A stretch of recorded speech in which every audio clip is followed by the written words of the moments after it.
Président, mes chers collègues, cette délibération a pour objet de permettre à la métropole de Lyon de prendre une participation de 100 000 € au capital de la SIC SAS Iloé, entreprise du secteur social et solidaire.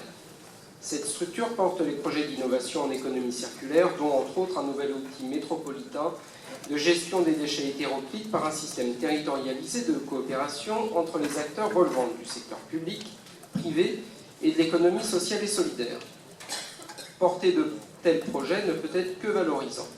Le groupe Les Républicains et Apparentés a toujours su dépasser les clivages politiques pour permettre à des administrés éloignés de l'emploi de retrouver une activité professionnelle et le continuera aujourd'hui en votant ce rapport.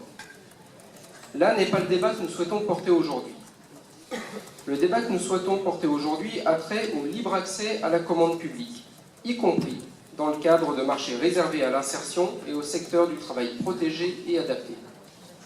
La délibération le dit d'ailleurs très bien, page 3, et je cite « Concernant les relations entre la SCIC et les collectivités, le principe général est que la SCIC ne bénéficie d'aucune dérogation particulière et peut conclure tout type de contrat avec les collectivités dans le respect des règles du droit public commun.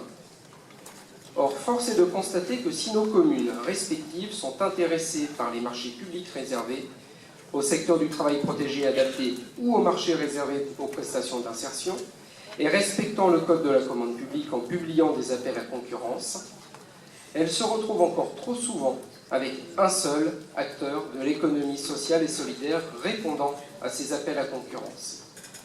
Ces structures de l'économie sociale et solidaire sont encore trop souvent réticentes à répondre aux marchés publics des communes sur lesquelles sont présentes d'autres structures. Les structures de l'économie sociale et solidaire, dans le cadre de marchés réservés, doivent se sentir libres de répondre sur notre territoire métropolitain à ces marchés, quelle que soit leur commune de rattachement. Madame la conseillère, Monsieur le Président, pouvez-vous nous assurer que ce message de libre concurrence sera porté par notre représentant au sein de l'Assemblée générale de la SCIC SAS Iloé? Je vous remercie.